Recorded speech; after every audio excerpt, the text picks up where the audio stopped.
I never imagined I'd be living through this, let alone writing it all down. My wife, Lisa, cheated on me with her boss. We're now in a bitter fight over a $300,000 inheritance. And to make matters worse, she's quietly trying to remove my name from the deed to our house. It's hard to say what's more poisonous, her betrayal or her greed. Lisa and I were married for 10 years. She was beautiful, smart, and to the outside world, we looked like a strong couple. We built a comfortable life together, nice house, shared dreams, the works. I truly believed we were solid. But the cracks started to show. Little things. She became distant, guarded. Her phone never left her side, and she started deleting messages more frequently. I brushed it off, told myself it was just work stress. But deep down, I felt it. That uncomfortable prickling sensation in the back of your neck that tells you something isn't right. Then came the night everything changed. I came home early from a business trip. I hadn't told her. I thought surprising her would be a sweet gesture. But when I pulled into the driveway, something felt off. The house was too quiet. No music, no TV, no usual signs of life. Just silence. That's when the truth began to unravel.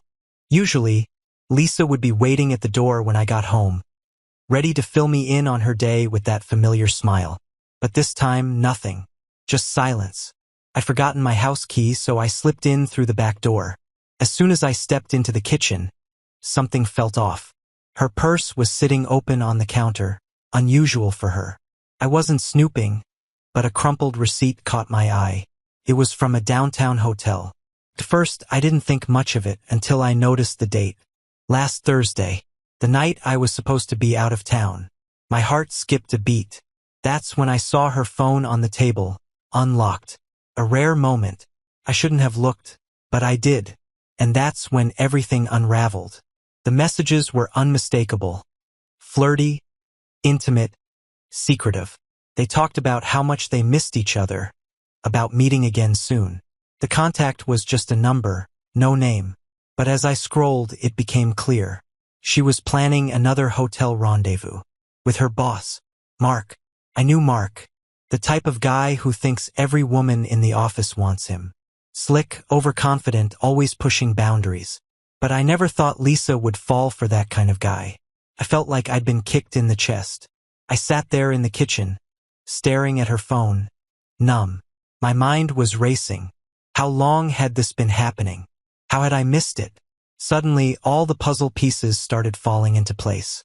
The late nights, the sudden work emergencies, the way she bristled any time I asked about her day, her phone that never left her side. It all made sense now. The next morning, I couldn't pretend anymore.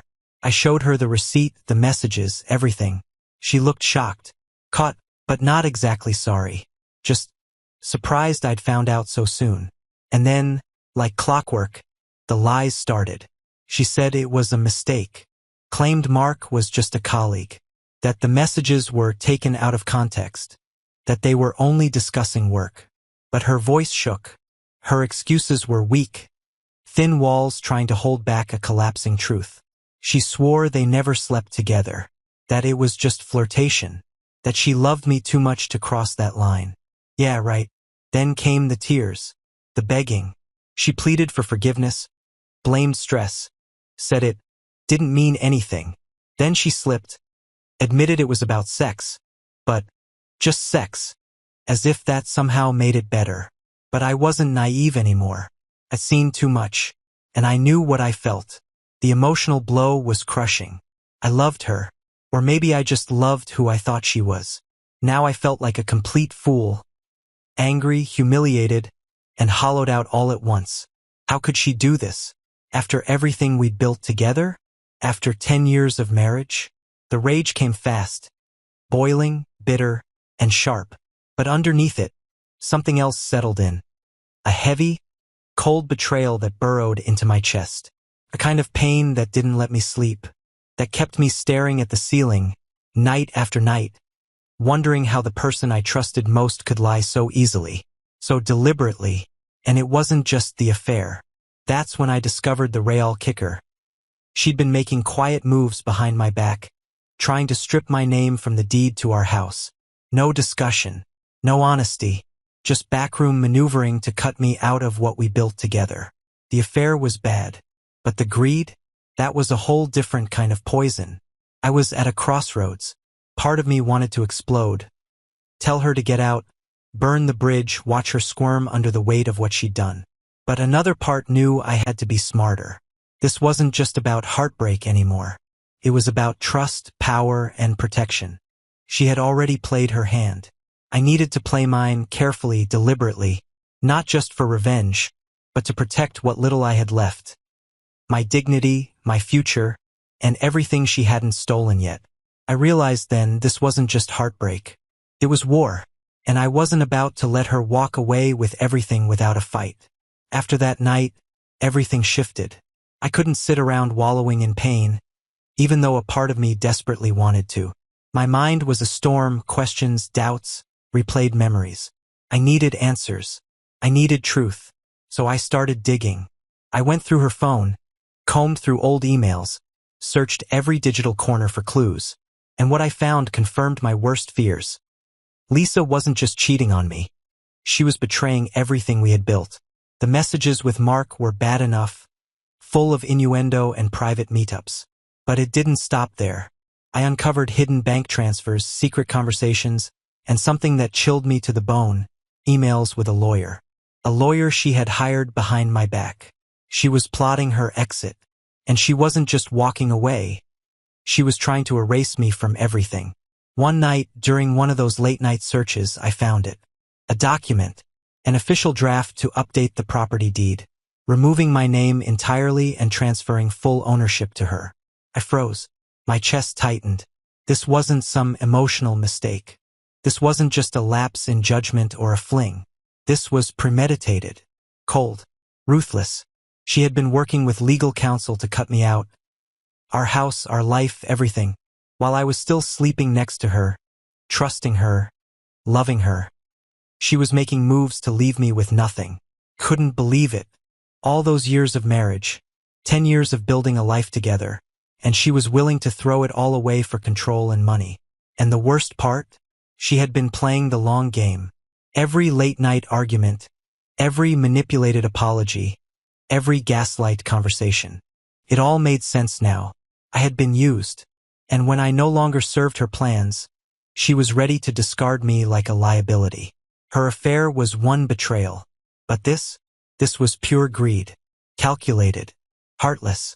She was ready to burn down everything we'd built. Just to walk away richer. That's when I knew. I had to act, and fast. I couldn't just sit back and watch her take everything. I contacted a lawyer, someone who specialized in property disputes and marital asset protection. I needed to know my rights, and more importantly, I needed to stop her from making any more moves behind my back. This time, I wasn't going to be caught off guard. I started building my case quietly, methodically. I gathered everything. Screenshots of messages, copies of bank transfers, phone records, legal documents. Anything that proved she was trying to strip me of my rightful share, including the house and my inheritance. I even arranged a meeting with her lawyer. I wanted her to know that I wasn't some naive husband anymore. I was done playing defense. Meanwhile, Lisa only grew colder. More defensive. Her lies became sharper, more bitter. She twisted the truth like a weapon. Claimed she deserved the house because she had worked so hard for it. She painted me as jealous, insecure, as if I was the problem. Then, with that smug, hollow smile, she threw out, "It's not like I'm cheating on you anymore." Like that made it all okay. She said her affair with Mark meant nothing. That she only turned to him because I was never around. That she was lonely and searching for happiness. But I wasn't buying it, not anymore. Her words were sugar-coated poison, and I had finally developed the taste to recognize them. The emotional toll was crushing. I felt betrayed, humiliated, and consumed by anger. I kept turning the past over in my head, replaying moments I once trusted, now shaded with doubt. How had I missed this? How had I let her get so far into my life, into my future, without seeing what she really was? It was like waking up in a nightmare that had started years ago, and realizing it had never stopped. I had trusted her with everything. My love, my loyalty, my finances, my future, and all along, she had been quietly planning her exit. An escape where she left me with nothing but the mess. The worst part? Some part of me still wanted to believe it could be saved. That maybe, beneath the manipulation, there was still a trace of the woman I married. That maybe I could fix this. But deep down, I knew what we had wasn't real anymore. And maybe it never was.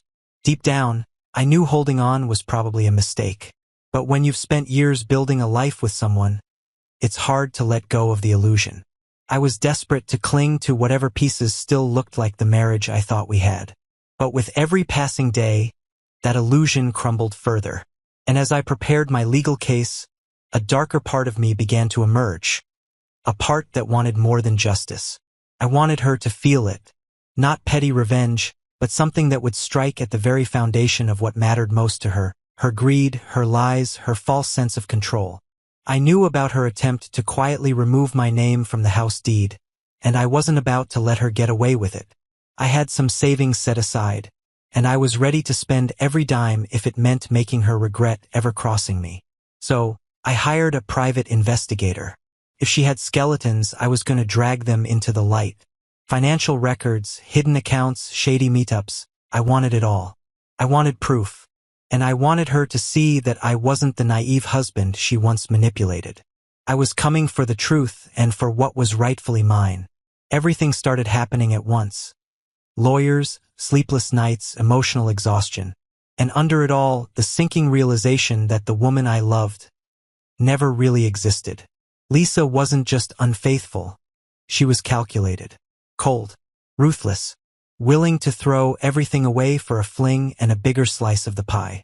That $300,000 inheritance we'd been fighting over, she wanted all of it. And when I looked closer, I realized she was already taking more. Quietly siphoning money from our joint account into secret ones I hadn't even known existed. She was building her escape fund while pretending everything was fine. But it didn't stop there. I discovered she'd been speaking to a divorce lawyer behind my back for months, plotting her exit down to the last detail. While I was still trying to fix things, she was drawing up blueprints to destroy me financially. That's when it hit me. This wasn't just about cheating. Lisa had been running a long con. A deliberate, calculated plan to wipe me out and walk away clean. And I was done playing the fool. I couldn't sit by and wait for her to finish the job. So I took a step I never thought I'd take. I lawyered up. I found a sharp, no-nonsense attorney named Mark. He didn't sugarcoat things. He didn't blink when I laid out the truth. I gave him everything I had. Screenshots, bank records, copies of altered documents, messages between her and her boss. He looked at the evidence and nodded. "You've got a case," he said, "and it's strong." For the first time in weeks, I felt something I hadn't in a long time: control. Mark told me I had a solid case to challenge her on the house deed, and if I played it right, I might even be able to freeze her assets. That gave me hope. But at home, things were spiraling fast. Lisa's attitude had shifted from cold to outright venomous. Anytime I brought up the house or her plans, she'd shut down or explode. She'd lie through her teeth, then flip the conversation and accuse me of being paranoid or controlling. Classic deflection. I'll never forget one particular blow-up. She snapped, "You're just jealous because I'm finally getting what I deserve. You think I'm cheating? At least I'm doing better than you." That was her go-to move. Twist the narrative, shift the blame. But I wasn't fooled. She was the one who cheated. She was the one trying to erase me from our life like I never existed. Every day felt like walking a tightrope. I'd wake up with a sick feeling in my gut, knowing she was still scheming behind my back. I was angry, furious, but underneath the rage was something deeper. Heartbreak. The woman I once loved, the one I built a life with, was now a stranger. A manipulative, greedy stranger who had no problem tearing everything down for her own gain. I kept asking myself, how did I miss this? The late nights, the sudden mood swings, the secrecy, the fake smiles. All of it had been right in front of me, and I ignored the signs because I wanted so badly to believe in the version of her I fell in love with. Then came the moment that broke any remaining illusion. The private investigator I hired delivered proof that she had been meeting secretly with her lawyer, drafting documents to transfer the house deed into her name without my consent. I was stunned, then boiling with rage. I confronted her again, this time with hard evidence. She tried to spin it, of course. Said she was just protecting herself. Claimed I was trying to control her. The same empty words. But this time I didn't flinch. I saw through the lies. She wasn't protecting herself. She was cutting me out, period. And that's when it fully sank in. This hadn't been a spur-of-the-moment betrayal. She had been planning this for months. Hiding money, lying about where she was, building an exit strategy while I was still trying to keep the marriage afloat. And the worst part? I had still been hoping we could fix things. But that hope died the moment I saw the truth laid bare. The woman I married didn't exist anymore. Maybe she never did. She had been replaced by someone who cared more about her greed and her secret affairs than the life we built. So I made my move. I contacted a mediator and began the formal legal process to contest her claim to the property. I went back through her bank records, emails, and financial history, gathering everything I could that proved she was attempting to defraud me. I was preparing for a war, and I wasn't going in blind. She would fight hard. I knew that, but I was ready. And yes, I started thinking about revenge. Not out of spite, but to make sure she understood one thing clearly. You don't get to destroy someone's life and walk away without consequences. The emotional toll was brutal. Some days, I was seething with rage. Other days, numb, hollow. I'd sit there, replaying every moment. Every lie, every red flag I ignored.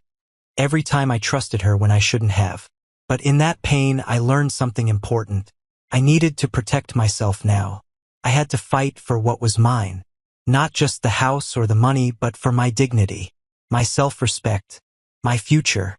The battle was just beginning, and I was done being the one left in the dark. But I was ready to fight for what was mine. Once my lawyer got involved, everything escalated faster than I expected. The battle over the house, the inheritance, and our joint finances became real fast. Lisa tried to play the victim like always, claimed I was overreacting, called me jealous, paranoid, controlling. She'd look me dead in the eye and say, "You're making this a bigger deal than it is. I haven't done anything wrong." But I had the evidence, and I was ready to use it. Then one morning, I woke up and she was gone. Her side of the bed was cold. Her phone was left behind, something she never did. I took one last look before she could come back and wipe it clean. And sure enough, more messages. More plans with Mark. Another rendezvous. That was it. Confirmation she'd been planning to leave me for months. But I wasn't going to let her slip away and take everything with her. I called my lawyer immediately. We filed for an emergency injunction, froze her assets, blocked the deed transfer. That weekend, I took it a step further. Hired a private investigator to follow her. What he found was worse than I ever imagined. Secret meetings with her lawyer. Documents drafted to transfer the house into her name. Hidden accounts opened under different names. Quiet bank withdrawals. Shady transfers. She wasn't just betraying me. She was building an entire escape plan. One that involved wiping me out and walking away with everything I'd worked for. It was sickening. I decided it was time to confront her. One final time, but this time on my terms. I invited her over. Calmly told her I had something to discuss. She showed up, probably expecting to manipulate her way through the conversation like she always had. But this time I was ready. I laid out everything. The bank statements, the legal drafts, the messages with Mark. Watched her face shift from arrogance to panic. Her mouth opened, but the words didn't land. Denials fell flat. The spin didn't work this time. Her mask cracked. I told her straight, "Drop your plans. Agree to a fair settlement, or I'll take you to court and expose every lie you've tried to bury." Her response? Classic Lisa. She screamed, called me controlling, accused me of ruining everything, claimed I was jealous of her success. Then she said it, the sentence I'll never forget. "You're just mad because I'm finally doing better than you. Maybe I should have cheated sooner." That was the moment it all crystallized. There was no more us. No more love. No more pretending. She wasn't just lost. She was toxic, selfish, and willing to destroy everything in her path for a bigger slice of the pie. I felt everything. Rage, heartbreak, disgust. The woman I married was gone, replaced by someone I didn't even recognize. A stranger with my wife's face. That day, I told her it was over. I was filing for legal separation, and I would fight for the house, for my inheritance, for every right she tried to steal. I wasn't playing nice anymore. While preparing for court, I also brought in a financial advisor. I had savings, but I didn't trust her not to drain every account before the ink on the divorce papers dried. The more I uncovered, the deeper the betrayal cut. She had lied about everything. Her expenses, her savings, even her name on new accounts. Her greed wasn't just about property. It was about power, control, ownership over my future. And I'd had enough. The emotional toll was brutal. I kept replaying all the moments I trusted her. All the years I thought we were solid. Now I saw the truth. She was never building with me. She was building against me. But I wasn't going to be her victim anymore. The legal battle had only just begun. And yes, it was going to be long, messy, ugly. But I was ready. I wasn't going to let her win. Not this time. Not without a fight. And not without consequences. How her greed almost destroyed me. But I fought back. The court date was set. I knew the real war was about to begin. And it wouldn't be pretty. Lisa's attitude turned more venomous with every passing day. She launched false accusations, claiming I was controlling, abusive, jealous. Anything to flip the narrative and paint herself as the victim. At every meeting, she'd scream, insult me, twist reality to fit her story. But I didn't let her shake me. I held firm, knowing I had the truth on my side. Her lies weren't just infuriating. They were heartbreaking. I kept asking myself how someone I had once loved could be so calculating, so ruthless. She wasn't just trying to win. She was trying to destroy me. And for what? An affair and a bigger piece of my inheritance? I pressed forward with everything I had. My attorney filed motions to contest her claim on the house and to freeze her assets. I brought in a forensic accountant, and what we uncovered was staggering. Offshore accounts, shell companies, hidden transfers. Lisa had been working behind the scenes for months to drain me dry and walk away with everything. She wasn't just a cheating spouse. She was a thief. When our court hearing finally arrived, Lisa put on her best act. Sweet, innocent, composed. But when the judge began questioning her about her finances, the cracks started to show.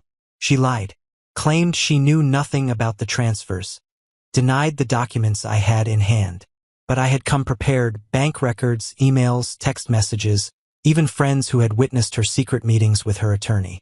Everything unraveled right there in front of the judge. Her assets were frozen. The attempted deed transfer was blocked. The truth came to light.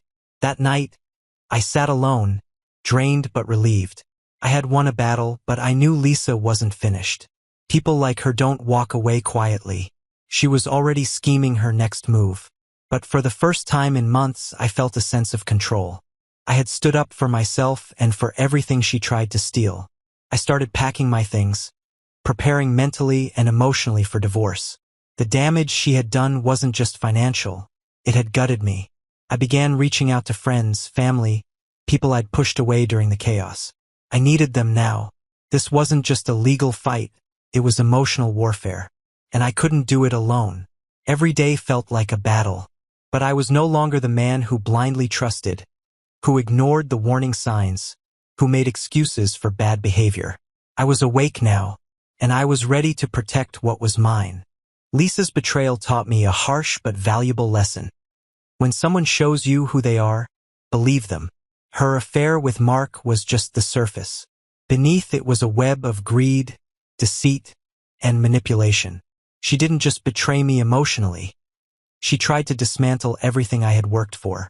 I eventually moved out of that house, out of the wreckage of a life we had built on lies. I began again, new home, new priorities, a new version of myself that no longer tolerated manipulation.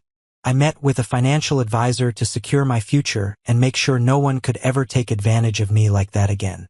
Do I hate her? No. In truth, I feel sorry for her, for letting her ambition and selfishness consume everything real in her life. But I don't forgive her, and I sure as hell don't forget. To anyone going through something similar, pay attention to the signs. The late-night phone calls, the secrecy, the unexplained expenses, they matter. Don't ignore them because you're afraid of what they might mean. Trust is earned. And once broken, it's rarely repaired. Fight for what's yours. Protect your finances, your heart, and your peace of mind. Because in the end, the greatest revenge isn't destruction. It's survival. It's showing them that no matter how hard they tried to ruin you, you're still standing. Lisa thought she could cheat, lie, and walk away with everything. But I made sure she paid the price. I took back control, protected what was mine, and walked away free. And that, to me, is the real victory, not just surviving the storm, but rebuilding after it. Stronger, smarter, wiser.